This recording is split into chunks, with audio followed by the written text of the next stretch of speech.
Selamat pagi teman-teman semua, Bapak Ibu, sahabat, juga rekan-rekan peserta didik, mewakili kelas 10 dan kelas 11. Dan juga ini dipilih sesuai dengan perbedaan gender.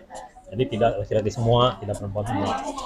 Nah, terima kasih atas kesempatan yang diberikan oleh Pak Fahri, Bu Suciana, Bu Ramiati, mungkin beberapa teman nanti bergabung, Dewa, Puspa, kemudian Renaldi. Pada pagi hari ini kita berdiskusi sebentar tentang pemetaan sumber-sumber daya yang ada di sekolah. Nah, kami uraikan dulu sumber daya yang ada di sekolah itu. Yang pertama, sumber daya manusianya dulu. Ada guru, ada siswa, kemudian menurut jabatan-jabatan. Ada kepala sekolah, ada wakil kepala sekolah, ada koordinator, kepala lab, dan lain-lain. Setelah sumber daya manusia, kita juga akan membicarakan mengenai sumber daya fisik, lingkungan, kemudian sumber daya sosial, sumber daya politik, budaya, agama, kemudian yang terakhir ini paling penting, yang ketujuh, finansial. Kebetulan kita menghadirkan bendahara bos dan sudah punya banyak pengalaman dalam mengelola keuangan. Nah, ini berupa curah pendapat atau diskusi saja yang nanti akan kita rekam, kita jadikan notulen, dan mudah-mudahan hasil diskusi kita ini nanti Bapak Ibu dan rekan-rekan pelajar berguna untuk perkembangan dan pengembangan SMA Negeri 2 Palangkaraya. Baik, kita mulai saja dulu. Yang paling enak nih kayaknya dari beliau dulu. Dari sisi yang ketujuh, yang paling utama. Kalau sisi ketujuh atau aset ketujuh ini tidak ada, walaupun sarana fisiknya lengkap, lingkungan hidupnya baik, sumber daya manusianya terjangkau, tapi tanpa dukungan finansial rasanya nggak mungkin. Nah, kita tanyakan dulu ke Pak Faryanur, kesulitan-kesulitan apa Pak menggali sumber daya finansial ini sepengetahuan Bapak? Baik, terima kasih Pak Rudi atas waktu dan kesempatan yang diberikan. Selamat pagi Bapak Ibu, anak-anak sekalian, mudah-mudahan tetap sehat ya. Baik, berbicara masalah sumber daya finansial atau dalam artian pembiayaan sekolah ya Pak Rudi ya. Di sekolah ini saya kira pemerintah sudah memberikan fasilitas kepada kita luar biasa gitu ya, dengan dana yang sudah diberikan oleh pemerintah, dengan regulasi yang sudah juga disampaikan ke kita, itu sudah luar biasa. Hanya saja kita mungkin dalam hal penggunaannya masih belum maksimal karena kita belum menggali potensi-potensi yang ada. Salah satu contohnya umpamanya masih banyak hal-hal yang belum terencana, tapi pada saat waktu pelaksanaan baru kita pikirkan, oh ya harusnya dilaksanakan itu. Nah, itulah kadang-kadang kesulitannya, bahwa kita belum merencanakan, tapi pada saat berproses itu ada kegiatan yang harus dilakukan. Itulah kesulitannya. Memang kami pernah mengidentifikasi apa sih penyebab itu semua. Rupanya penyebabnya adalah kita belum belum mensurvei. Jadi harusnya kita memang survei kebutuhan dulu. Nah, itulah yang kita lakukan di tahun 2023 Pak Rudi. Kemarin kita secara secara bidang itu sudah masing-masing meregulasi itu dengan cara mensurvei kebutuhan, baik itu guru, baik itu siswa, baik itu masing-masing bidang, supaya nanti bisa mengakomodir terutama di kesulitan-kesulitan yang selama ini kita sudah identifikasi. Saya kira itu baru untuk jawaban sementara. Ya, baik, kita diskusikan dengan ada yang mewakili komite sekolah, ada yang mewakili orang tua, ada rekan sejawat, dan juga ada yang menjadi tokoh masyarakat di antara teman-teman kita ini. Pasti ada yang punya peran ganda begitu di kalangan masyarakat di luar sekolah. Kita dengarkan dulu pendapat dari komite sekolah atau yang mewakili orang tua, dari Bu Suciana dulu, tentang aset finansial ini Bu, yang untuk sekolah ini. Apakah ada kekurangan atau sudah memadai saat ini, atau apa yang perlu dipetakan lagi untuk kegiatan SMA 2 yang akan datang? Silakan. seperti yang disampaikan sama Pak Fahri tadi, bahwa sebenarnya untuk pendanaan kita sudah disupport oleh pemerintah dan ada juga bantuan dari orang tua siswa untuk semua kegiatan yang dilakukan oleh kita di SMA 2. Cuma nanti kedepannya mungkin bisa lebih terpetakan lagi sehingga tiap pendanaan itu sudah bisa kita tahu arahnya kemana. Kalau dari saya seperti itu, mungkin bisa ditambahkan oleh guru-guru yang lain. Nah, Bu Ramiati mungkin mewakili orang tua murid. Ah, ini saya sebagai perwakilan orang tua ya, sebenarnya kami sangat mendukung apapun program yang dilakukan oleh sekolah. Untuk masalah finansial ini ya, sebenarnya gini, kalau misalnya sekolah, biasanya kan sekolah ini kan dananya cuma satu, misalnya BOS, ada lagi misalnya BPP. Kalau misalnya sekolah memerlukan bantuan atau apa, mungkin saya sebagai orang tua kita bisa berperan di sini. Cuma harus ada transparan. Ya, transparansi. Jadi misalnya kita melakukan kegiatan ini, kita misalnya kurang dana sekian.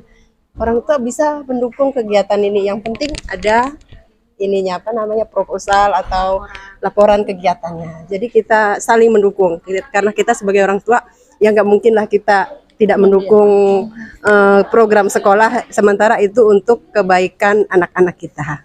Nah itu mungkin cukup itu yang bisa saya sampaikan. Ya, terima kasih Bu Ramiati. Ada pendapat dari wakil kepala sekolah Bu Liberatuti atau Bu Helita tentang aset pendanaan ini, Bu? Yang kan kita ini agak macet dalam melakukan kegiatan karena ada kadang-kadang itu di luar rencana, ada yang harus kita melakukan diskresi, ada yang kita membuat anggaran itu di luar. Nah, menurut pendapat Ibu mewakili sekolah supaya ini tidak terjadi lagi di masa-masa yang akan datang, apa yang mesti kita perbaiki? Yang pasti kita harus yang dilakukan sekolah untuk ke depan itu adalah mengevaluasi tentang program-program yang sudah ada. Kemudian tiap-tiap program itu dievaluasi. Apakah pada saatnya kita mengeluarkan program ini ada hasilnya untuk sekolah? Nah, mungkin itu perlu dievaluasi. Oh iya, ini ada kebermanfaatnya bukan hanya untuk sekolah, tetapi untuk peserta didik. Ini apa? Nah, itu yang akan dievaluasi pada saatnya nanti, pada saat pengajuan atau anggaran sekolah RKS itu. Nah, itu yang perlu dievaluasi, baik bidang kesiswaan untuk kurikulum, kemudian prasarana dan sarana, kira-kira yang dilakukan pada saat ini menuju ke arah untuk siswa enggak? Untuk mempermudah mereka untuk melakukan proses pembelajaran tidak. Nah, itu yang perlu dievaluasi, mungkin kerja berat untuk ke depan untuk mengevaluasi itu. Sehingga dengan keadaan dana yang kita pelajari pada tahun-tahun belakangan ini, jangan sampai yang ini tidak ada dana. Jadi dirancang sebaik-baiknya. Terus perlu dianalisis kalau itu harus dialihkan, ini apa nih manfaatnya. Nah, itu yang perlu diinikan, bukan juga untuk mempersulit untuk teman-teman yang melaksanakan program, tidak. Tetapi yang diharapkan itu jalankan dulu yang sesuai dengan, makanya jauh-jauh hari atau sebelum masuk tahun ajaran baru, evaluasi yang ada apa nih yang menjadi ini satu lembar dari program itu kita evaluasi dari bidang masing-masing, baik kurikulum, baik kesiswaan, sarana, prasarana, evaluasi. Apakah itu untuk mempermudah siswa atau menginikan guru untuk proses pembelajarannya, itu yang perlu dicermati. Sehingga tidak lagi kendala. Saya yakin di SMA 2 untuk pembiayaan itu luar biasa. Asal digunakan tepat sesuai sasaran. Mungkin itu dari saya. Mungkin kerja keras untuk pimpinan yang akan datang, ya Bu kesiswaan mungkin bisa menambahkan. Ya, Bu. Saya bagian apa ya? Lupa. Terima kasih Pak Rudi.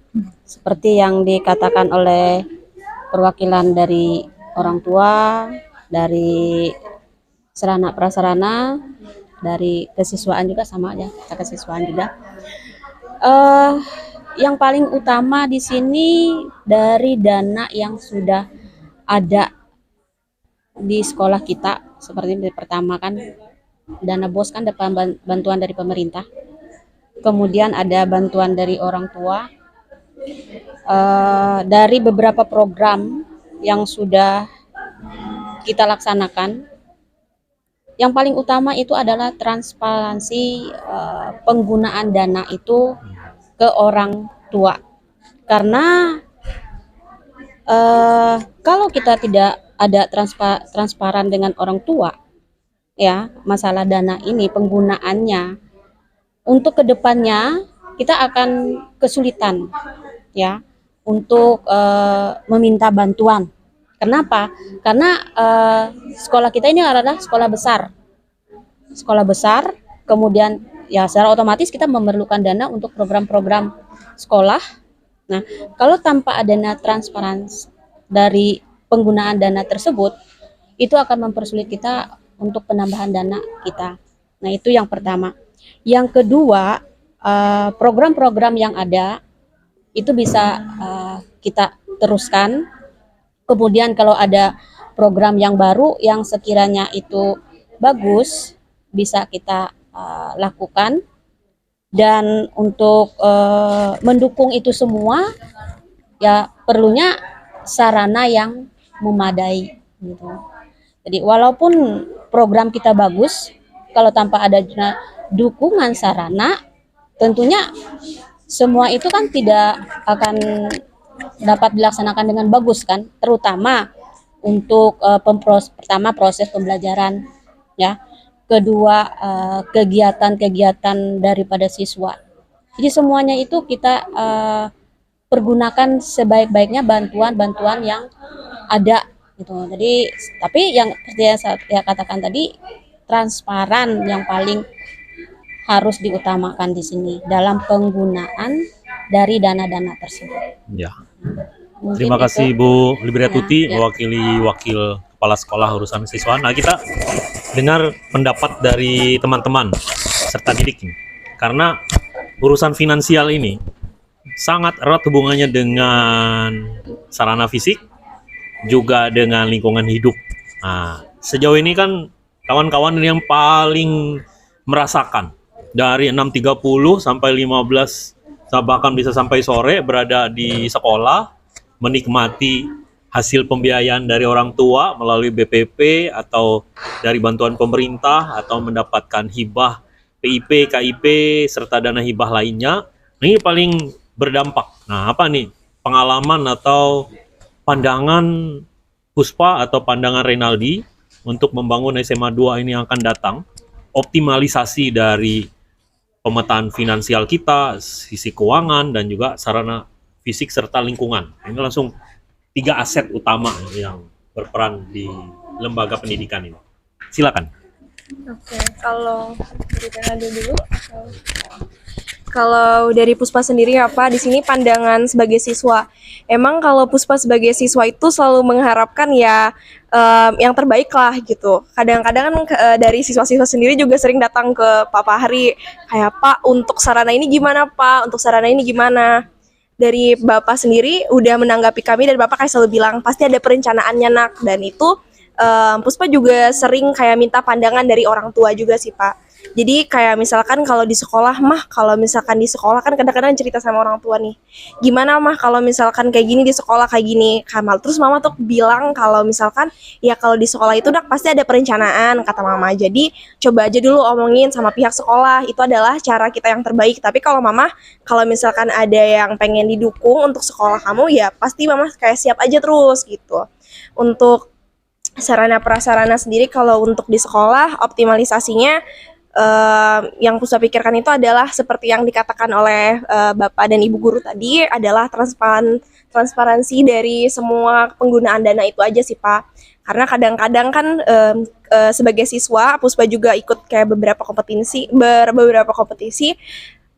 kadang-kadang misalkan ada pengen minta dana ini, tapi misalkan dari pihak kesiswaan, oh belum bisa dulu nak, karena misalkan ada dana yang ini udah dipakai untuk yang ini. Nah itu kadang-kadang Puspa udah mulai paham nih, karena udah juga dijelasin berapa kali kan kalau misalkan kita tuh emang ada dana perencanaan. Oh ya udah nggak apa-apa. Tapi nanti mungkin di saat Puspa sekarang, Puspa nih baru nyetak, anggapannya tuh baru nyetak titik nih, baru nyetak titik kalau kegiatan Puspa yang ini nih ada mengandung manfaatnya loh gitu. Jadi mungkin nanti untuk generasi-generasi yang sebelumnya bakalan lebih mudah untuk pendanaan karena emang udah ada titik jejaknya itu tadi Pak. Itu sih kalau dari Puspa mengenai pendanaan dan juga sarana dari sekolah. Baik, terima kasih sebelumnya untuk waktu dan tempatnya. Sebelumnya kalau dari saya, Renaldi, untuk sarana prasarana selama ini cukup baik. Terus untuk fasilitas di kelas juga cukup memadai. Mungkin ada beberapa yang masih kurang dan itu sering kami komunikasikan ke Pak Fahri. Yang penting itu menurut saya sejauh ini itu adalah komunikasi antara siswa dengan staf-staf di sekolah untuk menyampaikan apa yang mereka butuhkan. Itu sih yang menurut saya. Terus sejauh ini karena beberapa teman saya suka ke perpustakaan, kami sejujurnya kekurangan di bagian buku-buku karena itu buku-buku yang sudah cukup lama juga belum ada yang masuk yang terbarukan gitu nah Pak. Terus untuk fasilitas umumnya yaitu toilet itu masih kurang banyak. ya, bukan kurang banyak Pak, lebih kurang terawat gitu Pak. Ada beberapa yang masih kurang ya cukup digunakan itu lah Bu, kurang layak ya. Agak geli ya menggunakan. Iya Pak, mungkin itu saja dari saya Pak. Jadi kalau sarana fisiknya sudah cukup memadai gitu. Kalau lingkungannya, ini kan anak-anak yang paling merasakan. Lingkungan sekolah, keteduhan, taman. Apa perlu kita buatkan kolam ikan atau kolam renang atau bak mandi atau gimana gitu? Kalau dari Puspa ini Puspa boleh tambahan satu? Iya, tambah aja. Iya. Kalau untuk sarana prasarana juga Puspa sendiri kayak sering minta izin ke Pak Fahri, Pak boleh nggak kalau misalkan kami pakai ruang kelas ini, terus kata Bapak belum bisa nak. Kadang-kadang kami tuh Pak kesulitan untuk tempat berlatih karena dari beberapa guru itu ada yang tugas drama, terus ada tugas untuk bikin sastra Inggris, tugas rekaman untuk video klip.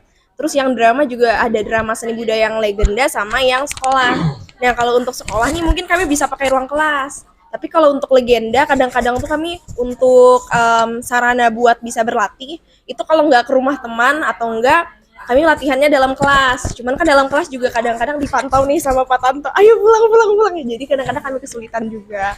Nah itu jadi mungkin kedepannya harus ada tambahan ruangan lagi untuk tempat untuk berlatih atau kayak ruang multifungsi gitu. Ada ruang serbaguna. Iya, ruang serbaguna atau semacam kayak nanti siapa tahu semada ada aula Amin.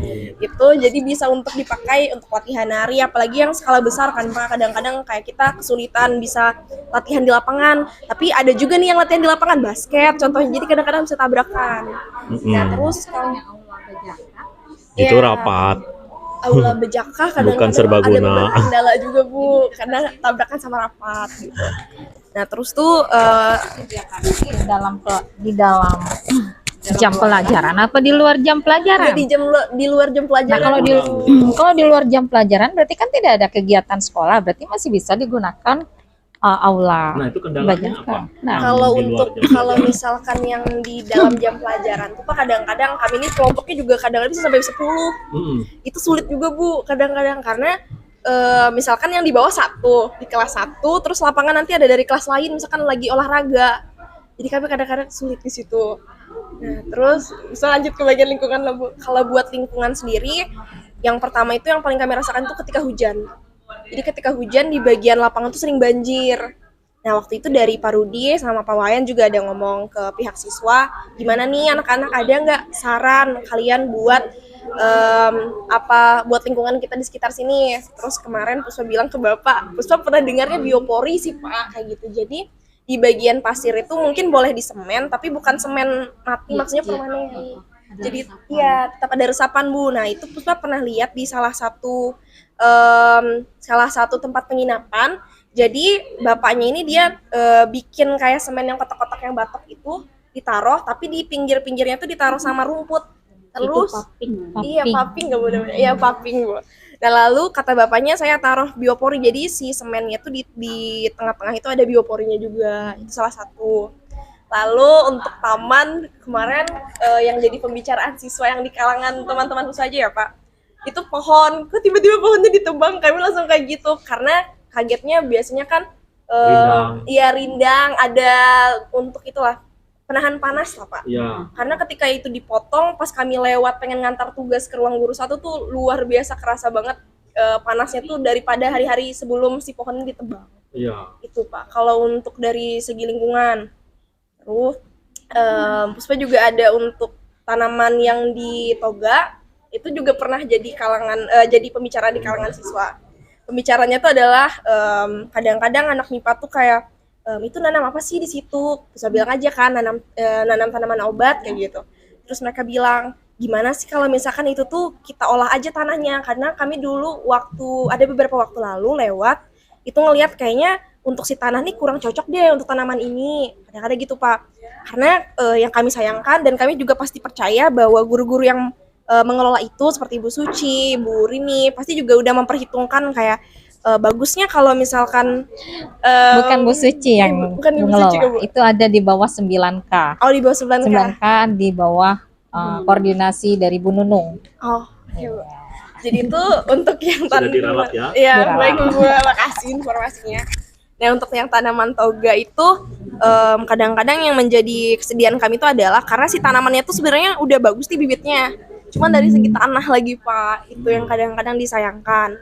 Lalu untuk beberapa tanaman di sekolah kayak mereka ini kan di bagian generasi mereka ini ada bikin yang pot-pot itu. Ya. Nah, yang disayangkan tuh itu adalah itu kan tanamannya sukulen. Cuman dia ditanam di tanah yang basah dan juga ditaruh di luar, akhirnya mati.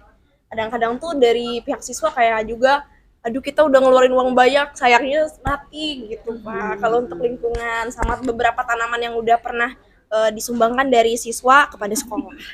Nah, harusnya kalau sudah dikumpulkan gak hanya sekedar dikumpul. Jadi dari siswa itu juga ada tanggung jawab memelihara apa yang sudah dia taruh di situ.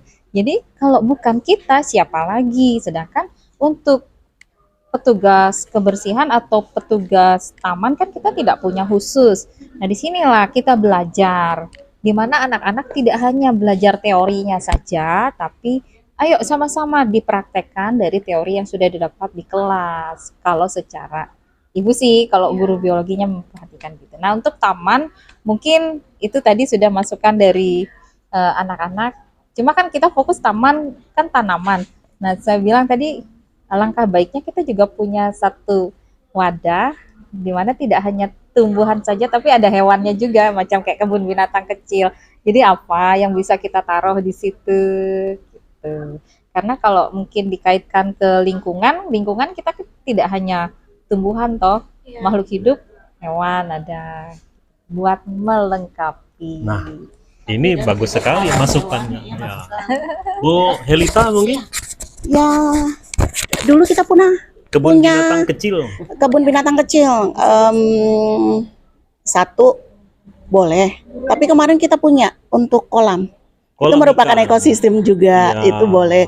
membangun Untuk ekosistem. memperingan kalau misalnya kita bikin sebuah, tetapi bagus masukannya, tetapi kalau kita membuat kayak kebun binatang kecil berarti bukan hanya ini, tetapi akan kita pikirkan untuk pembiayaan, perlu perawatan, bahwa kita menaruh di sini bukan hanya kita taruh, tetapi bagaimana kita merawat, memelihara, dan membuat seperti dia di lingkungannya, Oke. begitu.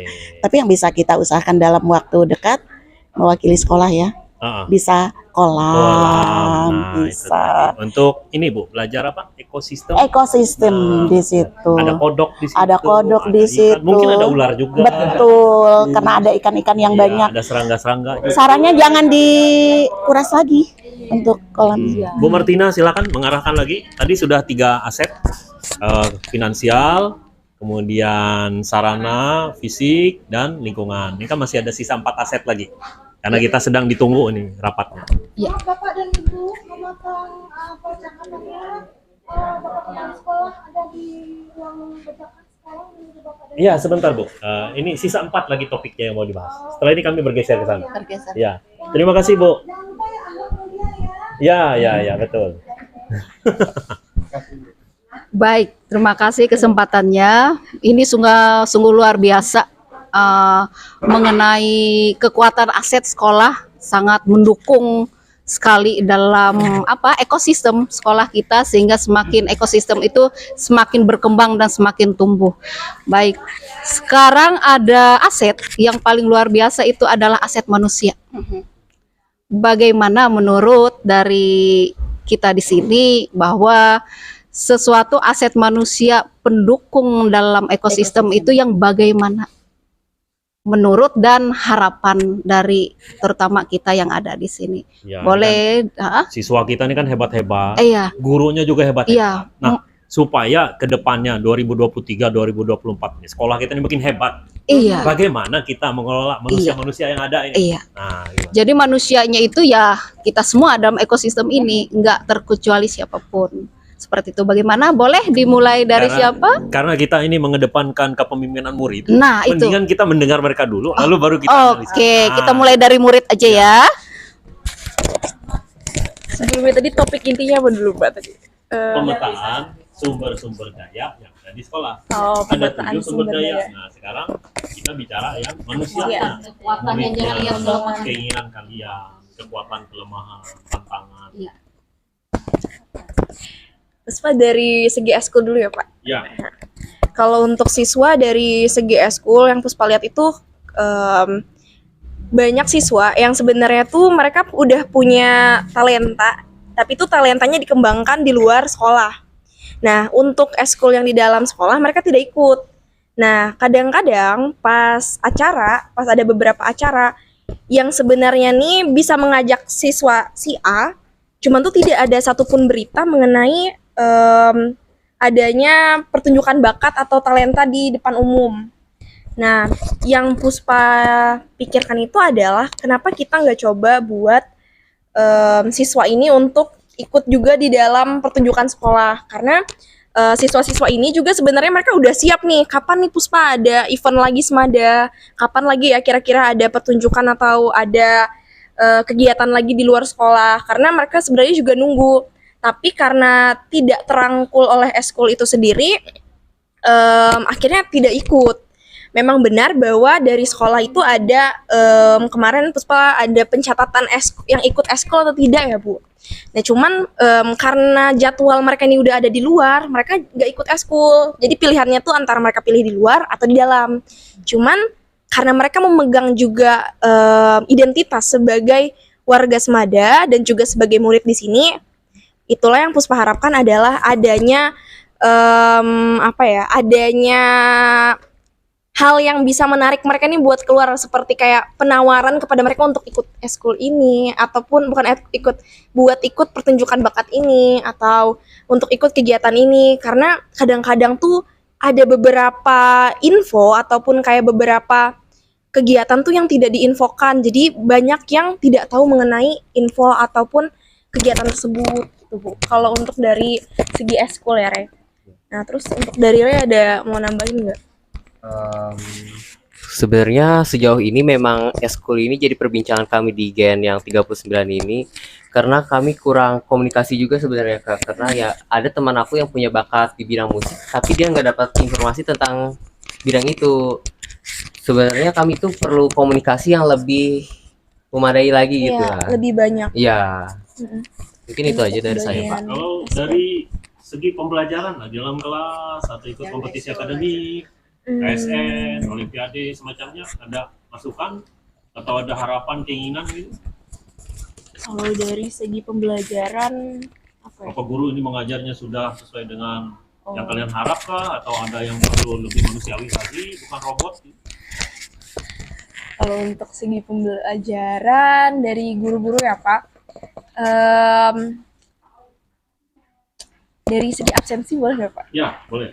Dari absensi, jadi mohon izin untuk ibu bapak guru yang mungkin ngajar di kelas Puspa. terkadang itu Puspa tuh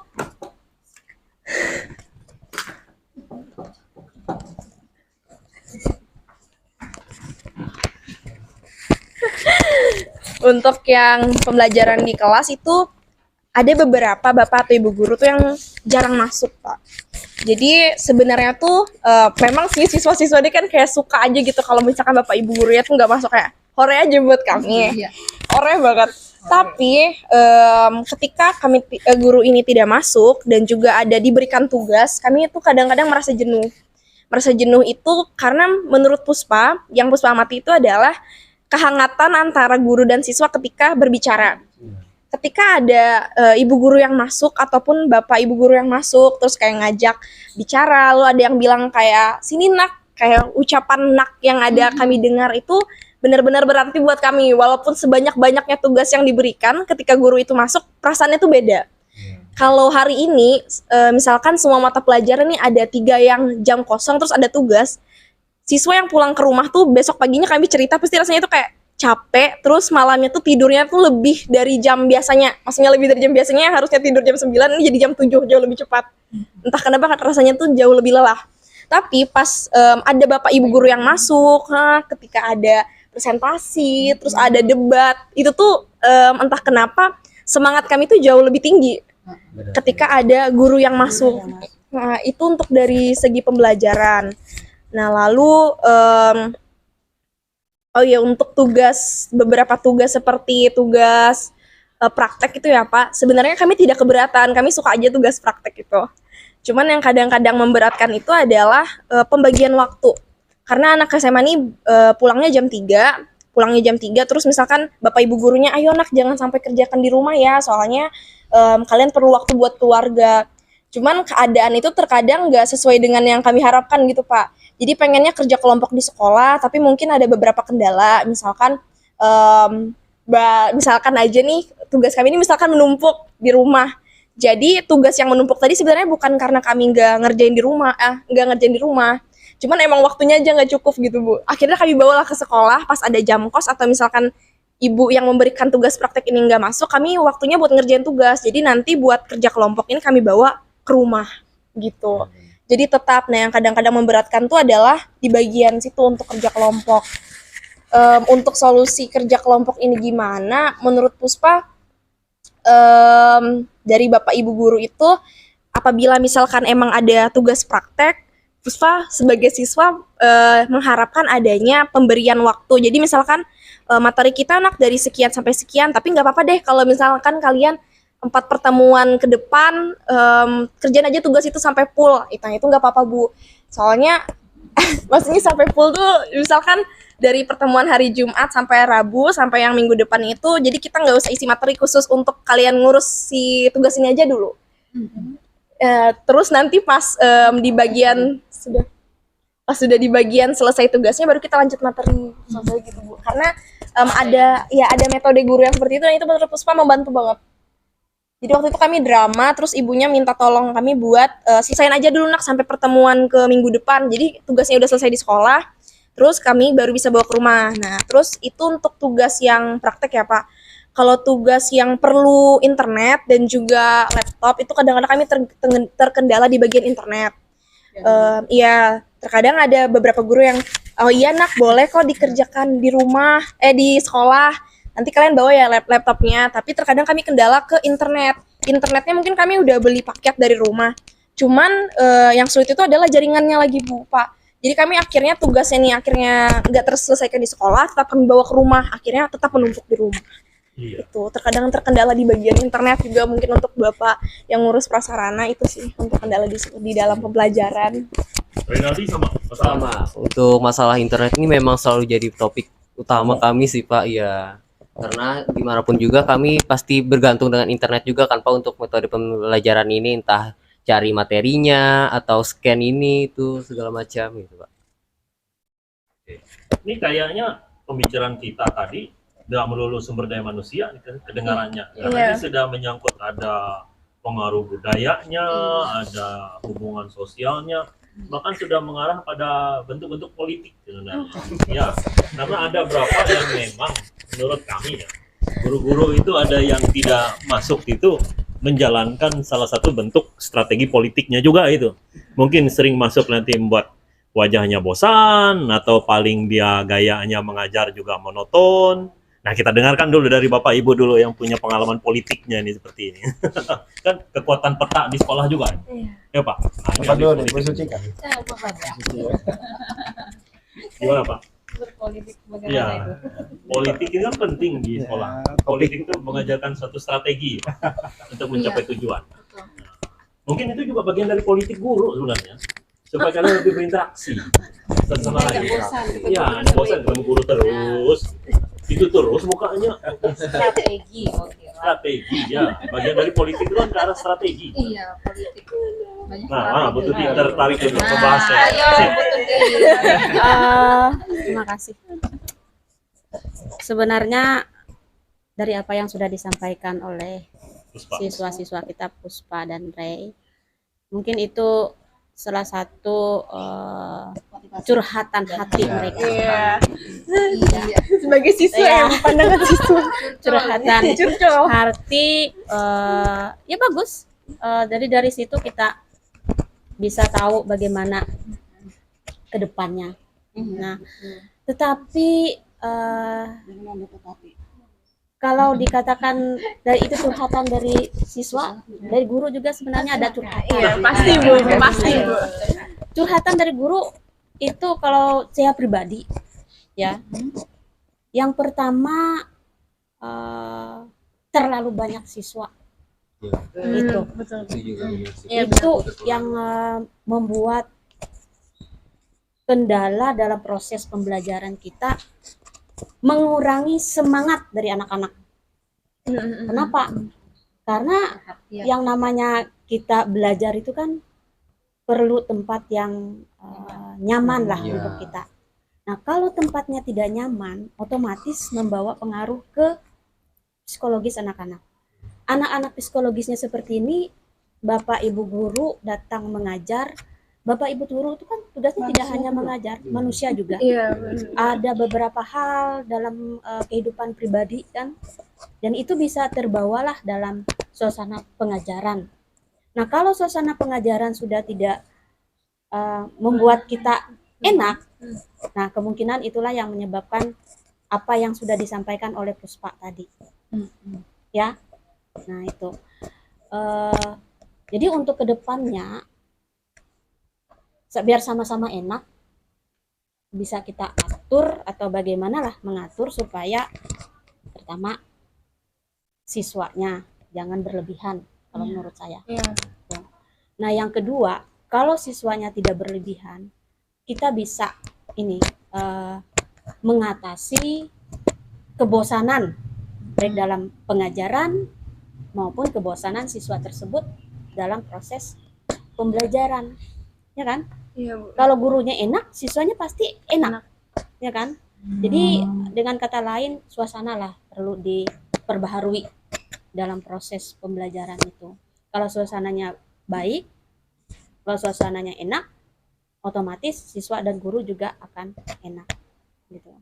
Ya. Dan kemudian kalau sarana dan prasarana penunjang dalam proses pembelajaran itu sudah bagus. Kalau menurut saya ya, sudah didukung semua untuk proses pembelajaran ke depan, seperti LCD. Nah, kemungkinan yang kurang lah kipas angin atau apa, karena kan penyejuk ruangan lah yang pasti, karena itu sangat-sangat panas dengan orang yang sangat-sangat full gitu. Jadi kalau dari sumber daya manusia ini, Iya.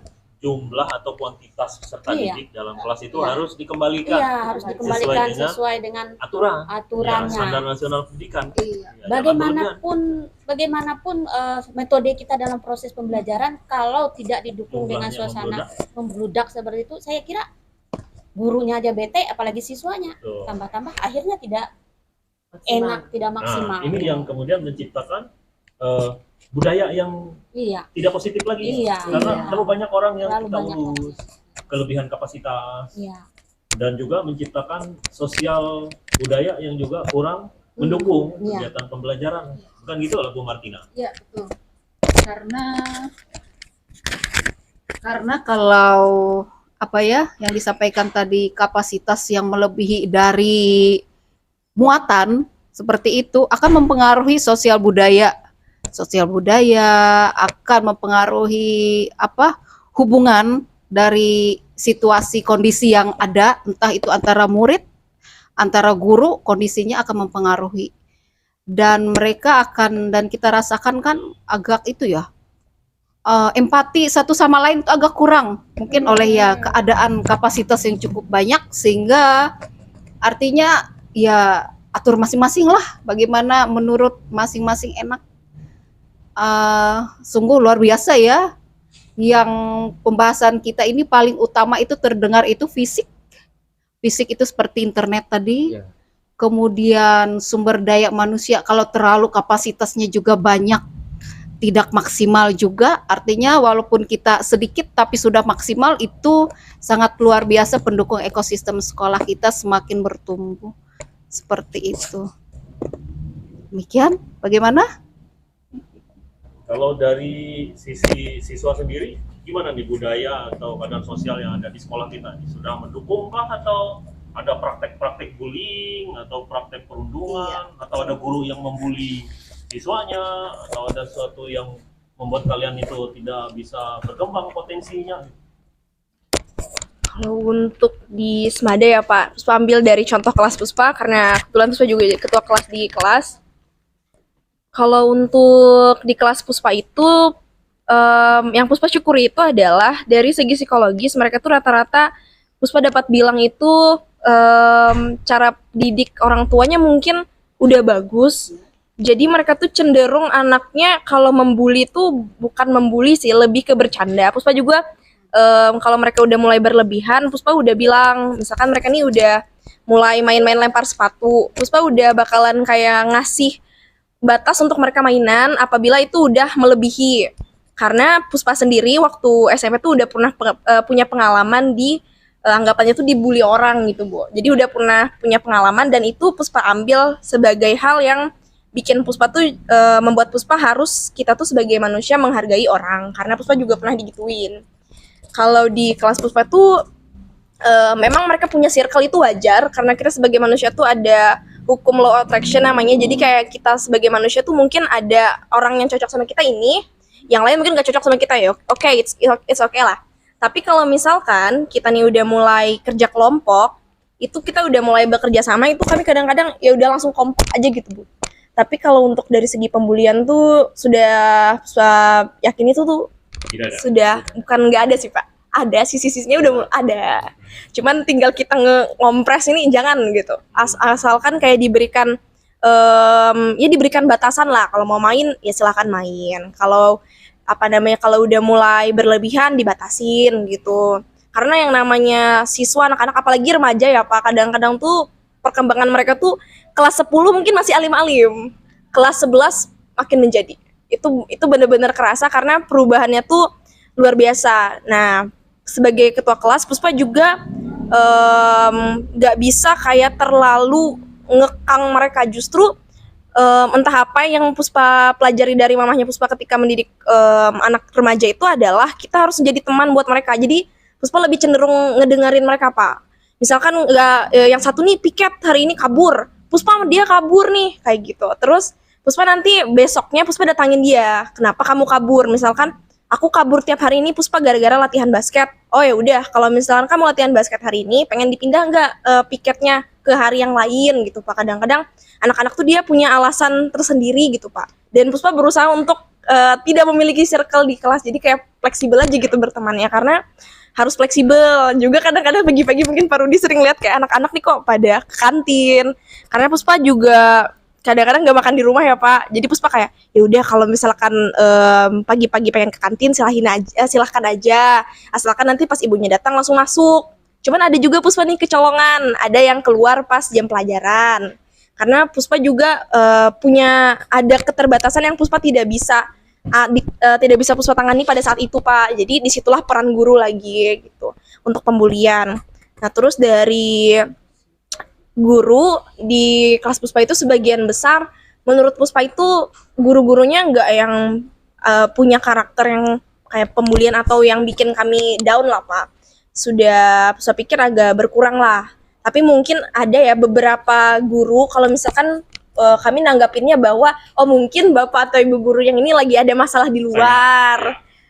Bapak juga ada, Bapak Rudi. Tapi kami paham kalau Pak Rudi itu sifatnya seperti ini karena iya justru kami sebagai siswa harusnya bisa memahami setiap guru itu penting sih Pak kalau menurut Puspa. Jadi maksudnya gini, misalkan hari ini kami ngelihat misalkan ada guru ini marah-marah di depan situ, kami udah kayak siap-siap. Berarti kita hari ini jaga-jaga sikap, jangan sampai kita bikin bapaknya marah. Jadi maksudnya kayak dengan teman-teman udah, berarti kita hari ini baik-baik aja lah, baik-baik gitu Pak. Jadi memahami guru. Terus misalkan untuk tipe guru yang ini, kalau misalkan gak ngerjain tugas nih, ibunya bakalan marah banget nih. Jadi kami malam-malamnya udah chat-chatan, ayo woi ada tugas ini, cepat supaya tuh. Ntar kalau dapat guru yang Iya. yang santai, nggak pernah marah, lah muridnya jadi kebablasan. Iya. Budayanya itu. Kadang-kadang gitu.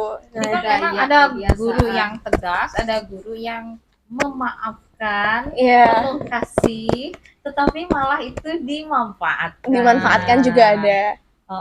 Harusnya tadi kan tuntutannya pengen jadi lebih baik, Iya, Bu. tapi karena di situasi seperti itu lah siswanya malah tidak memanfaatkan. Bisa kayak Pak Fahri, guru agama kan pasti pemaaf, penyayang, pemerhati. Nah, anak-anaknya malah masuk kelasnya jadi lambat, nggak tepat waktu. Ada yang bolos. Ada yang bolos di pelajaran agama. Itu kembali lagi ke siswanya anakku. Iya. Jadi seperti tadi dibilang apa tadi untuk yang saya kembali ke topik yang pertama tadi dibilang Pak Rudi untuk membuka ini tadi ke siswa ya kita ya. Siswa Iya. pusat ke siswa ya. Berpusat kepada Nah, siswa. berarti pendidikan sekarang kembali ke siswanya itu lagi mau meningkatkan kemampuannya, mau membuat dia lebih baik. Itu kan berfokus ke siswa itu.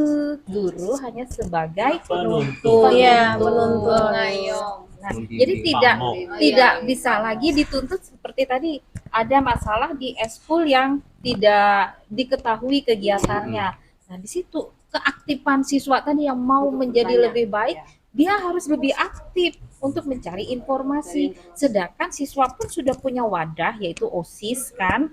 Nah, wadah itu yang harusnya dimanfaatkan oleh siswa-siswa tersebut untuk mengembangkan dirinya di sekolah. Jadi tidak vakum menunggu informasi yang disampaikan dari guru-guru. Begitu kalau menurut Ibu. Nah, OSIS lagi. Tadi mau tampil tidak di event ini. Silahkan OSIS buat program di mana program tersebut mengutamakan itu tadi keinginan siswa tadi. Kan ada wadahnya siswa. Lah kok bertanya lagi sama Ibu guru, Bapak guru? Lah siswa udah punya wadah. Gitu ya anakku ya. Nah, apalagi Gimana Pak Fahri? Sebagai guru agama yang penyayang dan pengasih, kita dengar dulu pendapat beliau. Ada tanggapan gitu dalam mengajar agama. Nah, ini topiknya tadi masalah politik ya, Pak. Ada sosial, ada budaya, agama, politik juga. Nah, jadi kita kalau bicara masalah politik ini sangat menarik gitu ya. Jadi apa yang disampaikan oleh Puspa itu semua prinsipnya adalah politik. Mensikapi guru yang killer lalu kalian bicara, ayo dikerjakan. Nah, itu satu bentuk politik.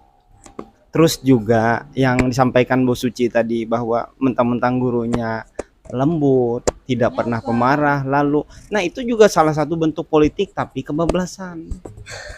Harusnya menghadapi guru yang lembut, yang tidak pemarah, kalian yang disiplin.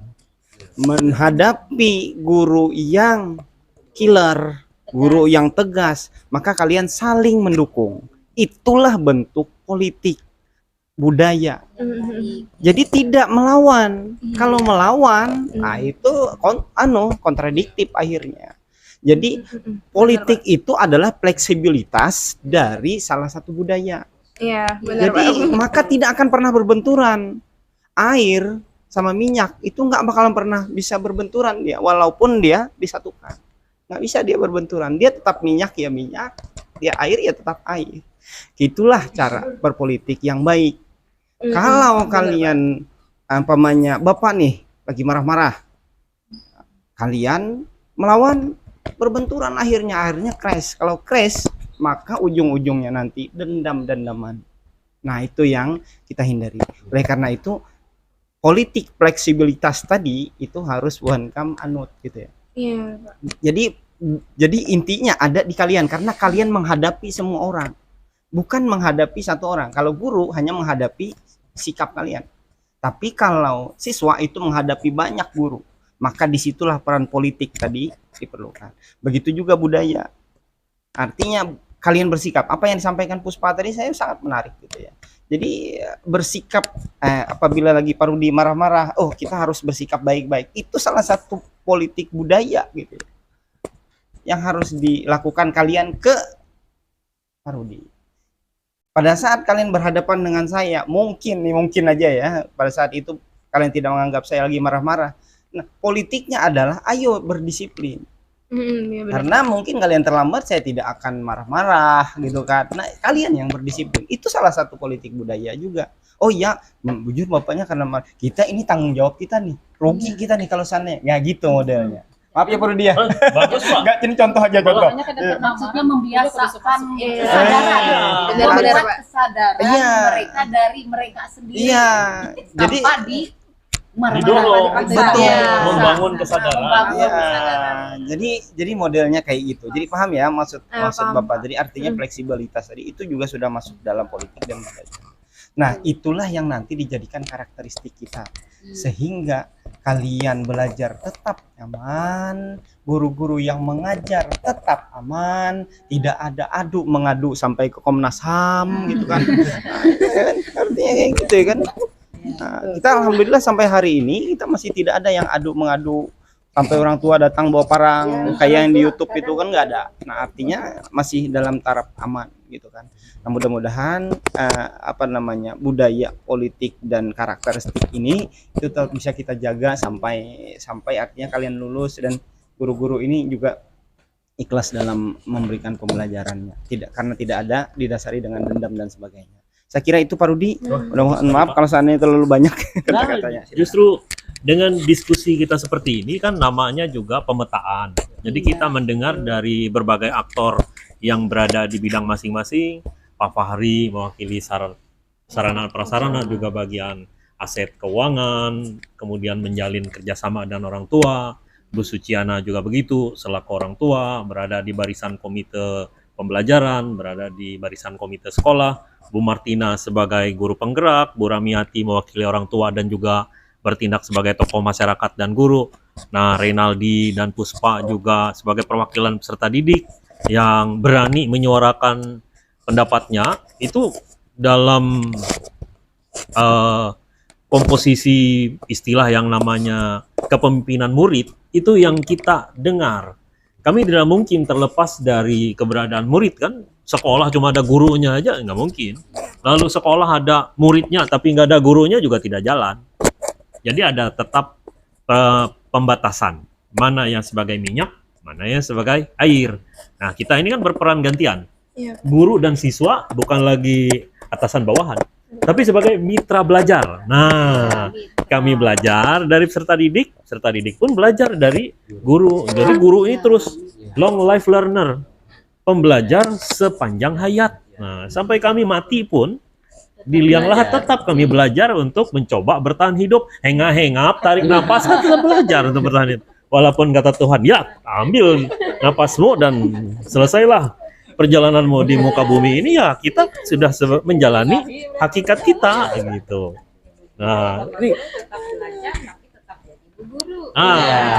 ini menarik ini. Banyak kesempatan untuk menjadi apapun gitu. Menjadi seseorang di masa depan. Ya.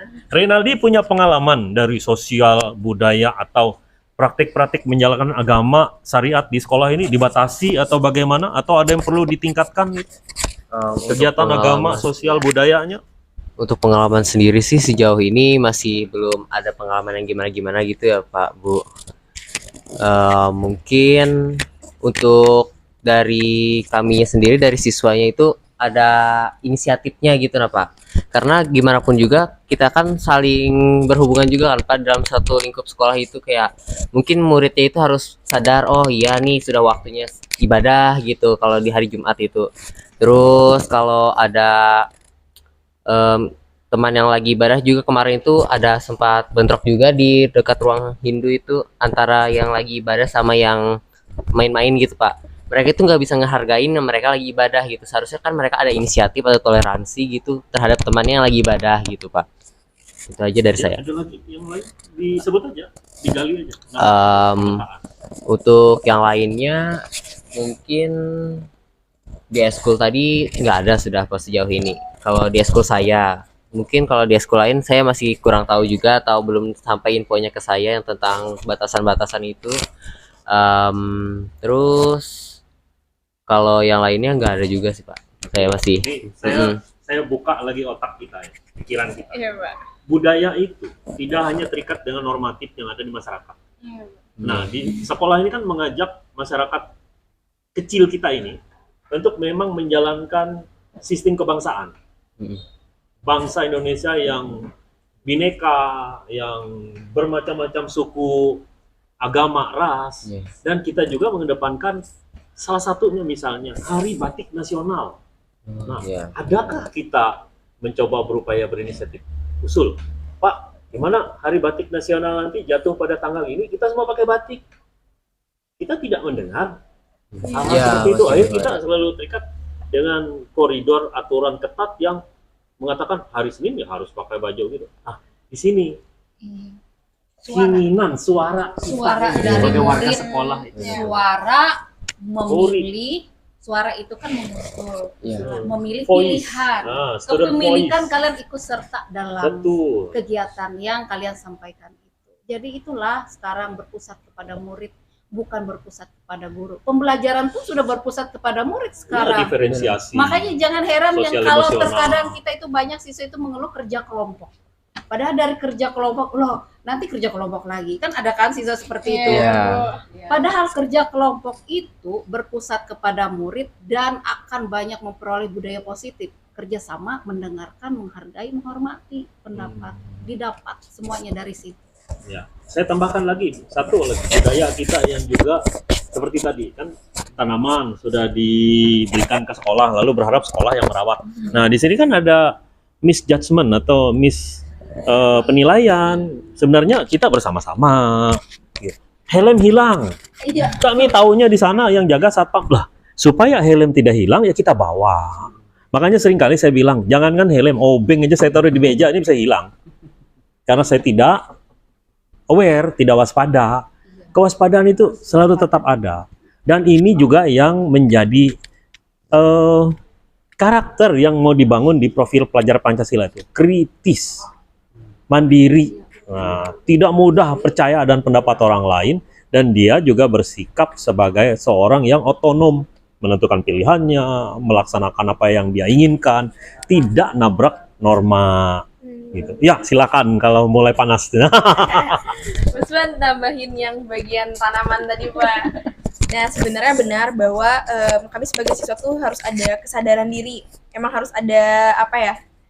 Ya dari kesadaran diri itulah. Nah untuk tanaman tadi itu kami tuh nggak tahu Pak waktu itu. Jadi cuman diminta, saya bilangnya tuh diminta bawa tanaman obat gitu. Terus disuruh ngumpulin, tapi kami nggak tahu tanaman kami kemana waktu itu. Nah jadi tuh nggak ada juga diminta untuk merawat tanaman itu. Tiba-tiba pas kami lagi ada praktek biologi waktu kelas 10, pas ngelihat tanamannya udah mati. Nah itu Pak, jadi sebenarnya komunikasi mengenai tanaman itu karena cuman diminta Bukan tuntunan berarti ini, dikumpul. tuntunan diarahkan. Iya, dikumpul. karena Di waktu mana itu tanamannya. Nah waktu itu teman-teman Puspa Bu, jadi bisa minta tolong yang laki-laki dari kelas kan itu ada bawa, waktu itu ada bawa 10 jenis tanaman berbeda kalau nggak salah. Ya. Yang ada Kelas tapak 10. liman waktu kelas 10 Bu. Wah, hebat. Dari Hebat itu atau tanamannya. PTMT sudah? Waktu udah Masih PTMT, daring. udah turun itu Pak. PTMT. Iya, Terbatas. waktu udah turun kata ada yang beritahu waktu itu Puspa nggak berani bilang, terus soalnya lupa. Pokoknya ada yang bilang buat bawa ke bawah, terus Puspa minta tolong teman-teman saya laki-laki. Lalu Puspa tanya, terus tanaman tadi gimana? Ditaruh aja Puspa, kata mereka gitu. Terus mereka baliklah ke kelas. Tiba-tiba waktu kami lagi ada praktek biologis, si tanaman itu kami temukan udah mati. Jadi kami tidak mendapatkan informasi lebih lanjut mengenai tanaman itu, Pak. Itu yang kalau untuk tanaman tadi, makanya Puspa tadi bilangnya bahwa Yang meminta untuk mengumpulkan Puspa lupa bunga pelajaran berani. apa? Itu mapel apa? Itu Oke. nggak ada mapelnya, Pak. Jadi kayak emang seluruh Informasi siswa dari mana didapatkan? dari grup, Bu. Jadi kayak ada informasi Yang Menyebarluaskan. menyebarluaskan dan yang memerintahkan untuk Membawa mengumpulkan tanaman dan itu sumbernya siapa? lupa, Bu. Pokoknya waktu itu kayak guru-guru pengen bikin tanaman obat yang di bagian Oh, toga. kita tidak tahu sama sekali. tidak. Ya mungkin itu kalpaan. Ya. Orde lama ya. Ya, itu yang waktu Anggaplah orde itu. lama. Nah, sekarang Hilap, kita ini hilap. mau membuka lembaran baru, menutup yang lama. Ya. Apa yang sedang kita kerjakan sekarang, Pak? Dalam cara berpikir itu namanya cara berpikir apa namanya Bu satunya? Kekurangan, defisit. Iya. Kita selalu menilai yang salah, yang tidak tepat, yang keliru. Nah, coba sekarang dengan pemetaan ini kita lupakan semua hal-hal yang kurang tadi, defisit tadi kurang. Kita mikirkan ini adalah aset kita, ini adalah kekuatan kita, ini adalah modal kita. Ini yang akan kita bangun di 2023-2024 bersama Bapak yang mewakili sekolah, mewakili orang tua komite pembelajaran juga, mewakili orang tua peserta didik, teman-teman yang nanti akan naik kelas 11, kelas 12, yang nanti akan memiliki sekolah ini. Bukan kami yang memiliki sekolah ini, Siswa yang memiliki. siswa yang memiliki. Kami berempat ini pada saatnya nanti mungkin pindah, mutasi, tidak akan di sekolah ini terus gitu. Iya, pensiun Kalian juga. kepemilikannya. Iya. Nah, gimana Bu? Ini cukup lama nih pembicaraan kita. Kita ada kegiatan Sangat- lain yang harus kita sangat selesaikan. luar biasa. Mhm. Jadi kesimpulannya, silakan Bu Martina.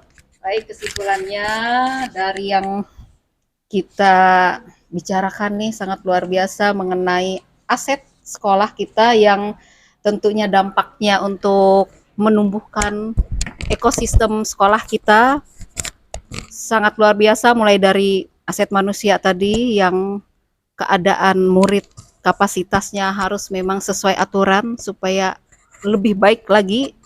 Kemudian dari aset gurunya juga ya, aset manusianya, ternyata murid itu menginginkan siswa yang hangat, guru yang hangat, dan juga bagaimanapun keadaan dari guru itu adalah harus sama-sama saling memahami. Guru memahami murid, murid juga memahami guru, itu kuncinya.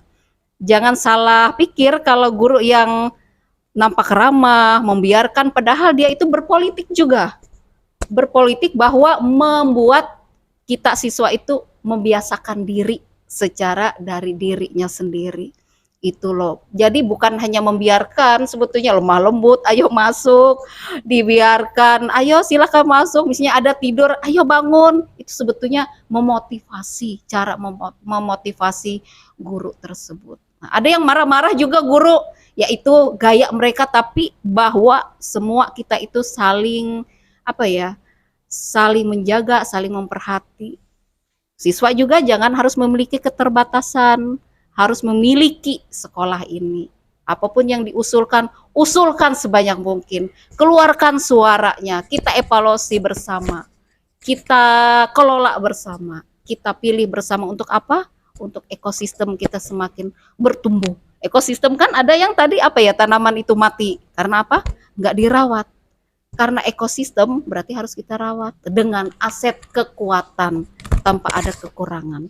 Yang utamanya adalah aset manusia. Kalau mau bertanya ini untuk akhir ini yang paling teratas dan utama itu nomor satunya aset apa kira-kira? Boleh tahu nggak?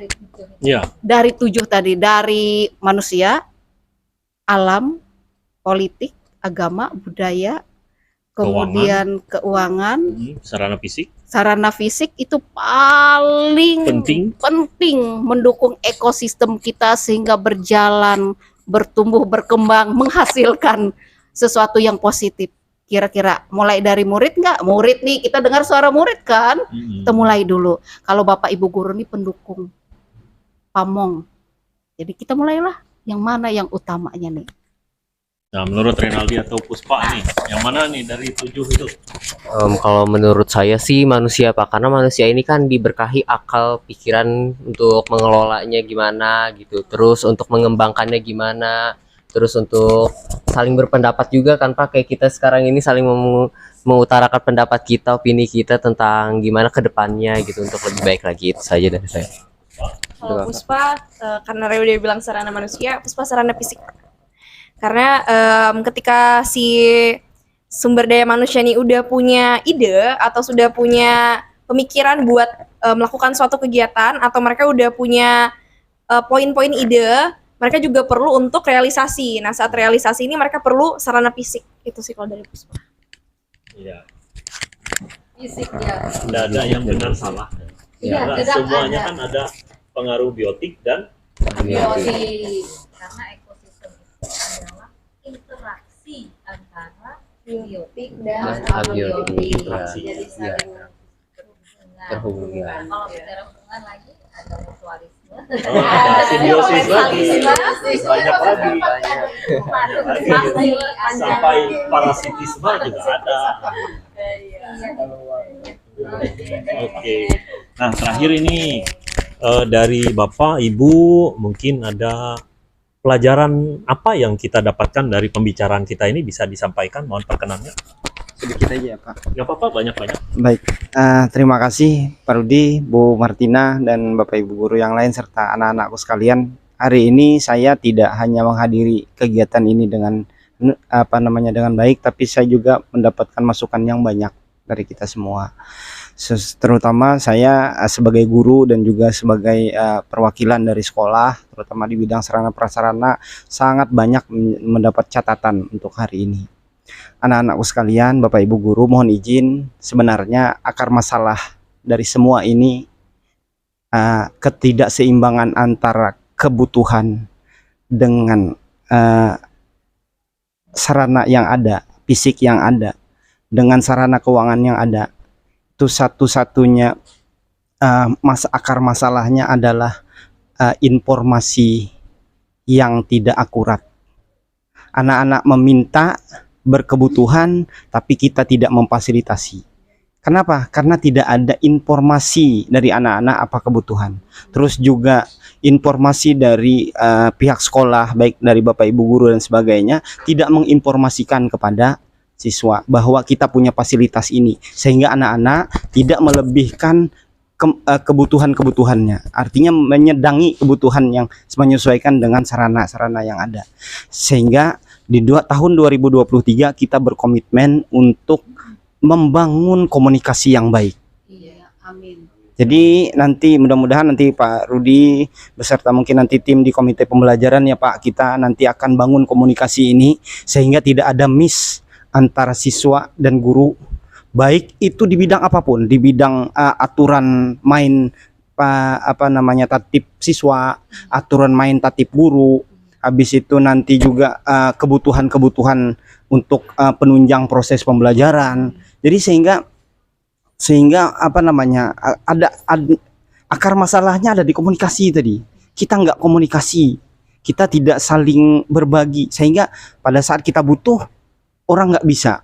Pada saat Puspa mau pinjam kelas, saya nggak bolehkan. Karena apa? Karena tidak ada komunikasi. Saya buat regulasi, tapi Puspa pada saat itu memerlukan kelas untuk sementara regulasinya sudah. Nah, karena tidak ada komunikasi tadi, mungkin Puspa, wah Bapak nih pelit benar. Tapi dari pihak saya bilang karena saya meregulasi. Kenapa saya regulasi? Karena begitu selesai anak-anak menggunakan kelas, banyak yang hilang, banyak yang tertinggal, banyak yang tidak dikembalikan dan sebagainya. Sehingga itu yang karena tanggung jawab tadi. Nah, regulasi, komunikasi yang akan kita bangun di tahun 2023 ini itu yang penting Bapak Ibu. Jadi kita sebagai guru bangun komunikasinya. Jadi kita nanti akan buat satu wadah komunikasi gitu ya. Nanti mungkin di komite pembelajaran itu nanti akan menampung semua aspirasi siswa. Terus juga guru juga bisa dicurhatkan di situ. Jadi ada tempat curhat kita. Mudah-mudahan nanti dengan adanya tim komite pembelajaran, kita punya tim komite pembelajaran, mungkin hanya tahu jual Nah, itu nanti bisa menampung itu semua gitu ya. Nah, di situ digawangi juga oleh Pak Rudi dan Bu Martina ada di dalam situ. Dan mudah-mudahan nanti bisa mengakomodir kita semua. Saya kira itu Pak Rudi, jangan terlalu panjang karena kita masih ada rapat lagi nih. Terima kasih. Ya, terima kasih. Silakan Bu Suci, pelajaran apa yang bisa dipetik? Dan saya. Nah, baik, terima kasih untuk kegiatan ini juga kita bisa tahu apa yang diperlukan oleh anak-anak, apa yang menjadi kendala dari anak-anak dalam pembelajaran, dan anak-anak juga mudah-mudahan bisa lebih memahami setelah disampaikan tadi oleh Ibu Bapak Guru. Sebenarnya itu bukan satu kendala, tapi cuma kurangnya komunikasi, informasi, dan mudah-mudahan ke depan dengan adanya kegiatan ini kita bisa buat pembelajaran di SMA 2 menjadi lebih baik. Oke. Bu Ramiati, Silakan Bu Rami. pesan-pesan atau hal-hal yang bisa membangun kita yang konstruktif, silakan.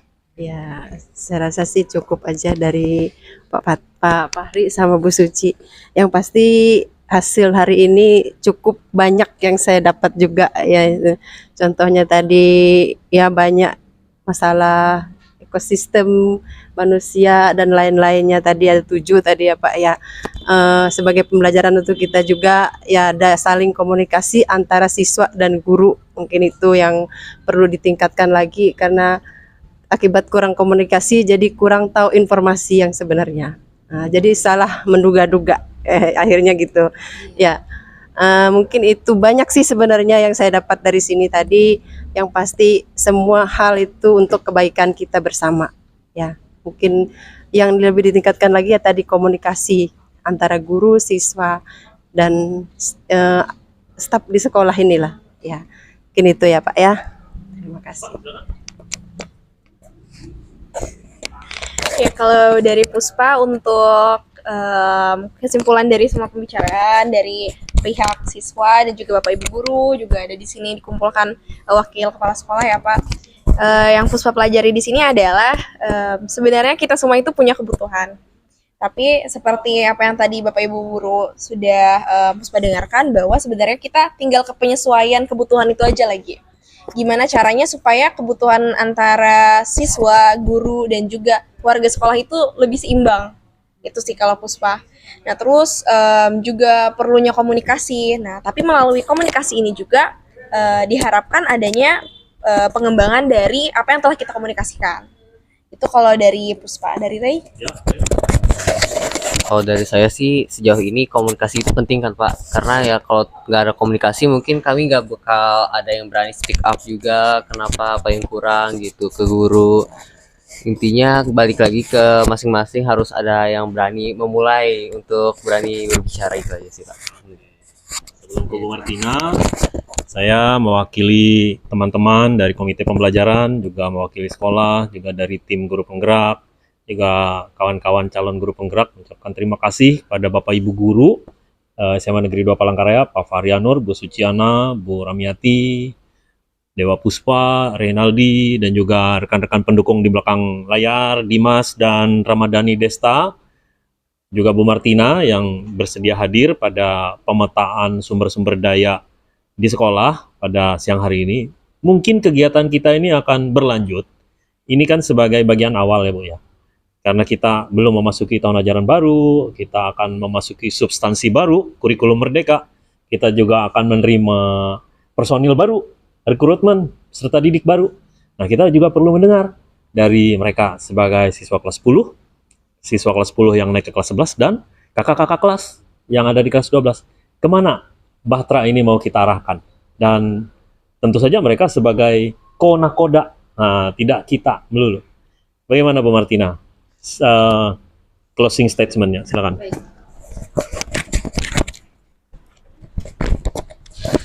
Baik, untuk menutup kegiatan kita hari ini, ada kata kunci yang sudah diambil dari pembicaraan, yaitu komunikasi.